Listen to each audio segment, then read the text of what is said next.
कि आपको कविता का एक पिच तैयार कर सकूं जिसमें सब अपनी बल्लेबाजी कर सकें।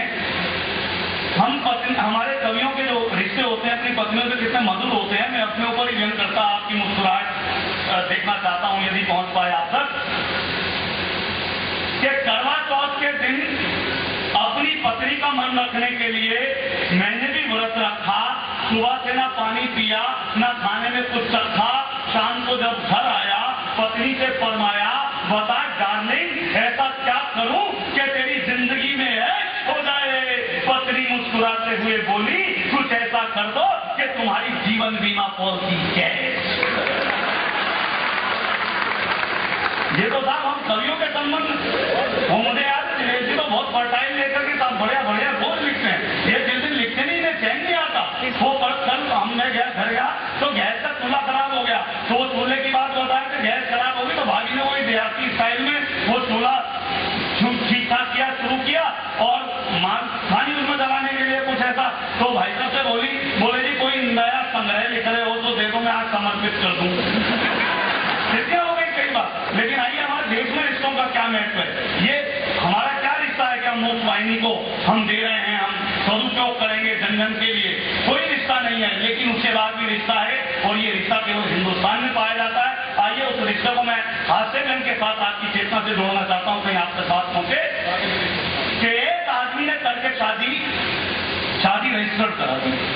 एक आदमी ने करके शादी, भाई साहब हंसते हुए भी ले लो, ये शादी का मामला है, वहां तो आसानी यहाँ तो हंसू, ये दिक्कतें हो जाती। मेरे यहाँ साहब मंत्री जी मैं बताऊं आपको, मैंने पिछले दिनों एक मंत्री से पूछा, मैंने कहा भाई वो आपकी पहली पत्नी ठीक थी पर आपने फिर दूसरी शादी क्यों करी? बोला कुछ नहीं यार, सरकार में हूं ना, मैं डुप्लीकेट पे ज्यादा निर्भर हूं। दिक्कतें हो जाती हैं, अपना जमी पहले लेके चलते हैं। तो बहरहाल एक आदमी ने करके शादी रजिस्टर करा दी, रजिस्ट्रार ने भी मोहर लगा दी, बदले में उसे एक सर्टिफिकेट मिला, देखते कि खिला, फिर अनायास हो गया उदास, अपना मुंह खोला, रजिस्ट्रार से बोला साहब ये सर्टिफिकेट तो जाली है। बोला साहब ये सर्टिफिकेट तो जाली है क्योंकि इसमें शादी की एक्सपायरी डेट का कॉलम खाली है। बोला ये सर्टिफिकेट तो जाली है क्योंकि इसमें शादी की एक्सपायरी डेट का कॉलम खाली है। तो रजिस्ट्रार ने उसे बताया, बोले प्यार से समझाया, ऐसा नहीं कि हमारे यहाँ शादियां होती हैं या तलाक के मुकदमे दायर नहीं होते हैं, पर ये हिंदुस्तान के मेरे दोस्त यहाँ पर आदमी एक्सपायर होने के बाद भी रिश्ते एक्सपायर नहीं होते हैं, रिश्ते एक्सपायर नहीं होते हैं, रिश्ते एक्सपायर नहीं होते हैं। घर का कोई बुजुर्ग यदि वीर गति को प्राप्त हो जाए, मृत्यु हो जाए उसकी, तो भी आज अगर हम पोते को बताते हैं, बेटे को बताते हैं तो कहते हैं बेटा दादाजी वाले कमरे से फलानी चीज ले ले। ये रिश्ता केवल हमारे यहाँ पाया जाता है। आइए कहीं और दूरदर्शिता से जोड़ता हूँ, लेकिन उससे पहले मैं एक टुकड़ा और आपके दिनेश जी का जैसा संकेत आदि सत्यादेश हो। एक टुकड़ा देखिए, पिछले दिनों आपने कई समाचारों में देखा पढ़ा हो कि कहीं पर समुद्र का पानी मीठा हो रहा है, कहीं पर दीवार पर साईं बाबा जी उमड़ कर आ रहे हैं, कहीं पर बजरंगबली जी हैं, कहीं देवी देवता दूध पी रहे हैं। घटनाएं होगी साहब, और मीडिया वालों ने इतने खतरनाक ढंग से प्रस्तुत की हैं घटनाएं कि मैं तो अपने बंद कमरे में भी अगर बैठा होता हूं और पर्दा हिल जाए तो मुझे लगता है शायद पीछे बैठ के साईं बाबा हिला रहे हैं। दिक्कतें हो गई साहब। लेकिन आइए वो टुकड़ा मैं आपके बीच में देता हूं कि मंदिर में सुबह एक आदमी गजब खा गया, शिवलिंग पर बिस्लरी की बोतल से मिनरल जल चढ़ा गया मंदिर में। सुबह देखिए हम पढ़े लिखे हुए साहब, ये घटना मैंने कहां से ली? मैं एक बार गढ़गंगा के पास फंस गया साहब, जाम में 7 घंटे जाम में फंसा रहा। और आनंद क्या था जाम में फंसने का कि दूर देहात से दूर दूर से 200-300 मील से लोग आए हुए थे गंगा जी ब्रज घाट पर स्नान करने, केवल स्नान करने, और उन्हें कोई मतलब नहीं कि उनकी गाड़ियां आड़ी फिरती खड़ी है, पीछे एम्बुलेंस खड़ी है, कोई एक्सीडेंट हो गया उसको जाने में, लेकिन उनको नहाने की पड़ी है साहब, क्योंकि आस्थाएं जुड़ी धारणा जो ऐसी आस्थाएं धारणा का कोई फायदा नहीं जब तक अपन किसी की मदद नहीं कर पाते। मंदिर जाने की कोई जरूरत नहीं है। मैं कहता हूं कि नहाओ मत, भले तुम 4 दिन तक पर विचारों में हमेशा ताजगी रखना। नहाओ मत, भले तुम 4 दिन तक पर विचारों में हमेशा ताजगी रखना। ये स्थितियां हो जाती हैं। और भले चारों तरफ को खूब अंधेरा, निगाहों में हमेशा रोशनी रखना। लेकिन वो जो घटना जाम में फंसने के बाद की एम्बुलेंस निकल नहीं रही, लोगों को नहाने की पड़ी है, काहे की आस्था, काहे का धर्म, काहे का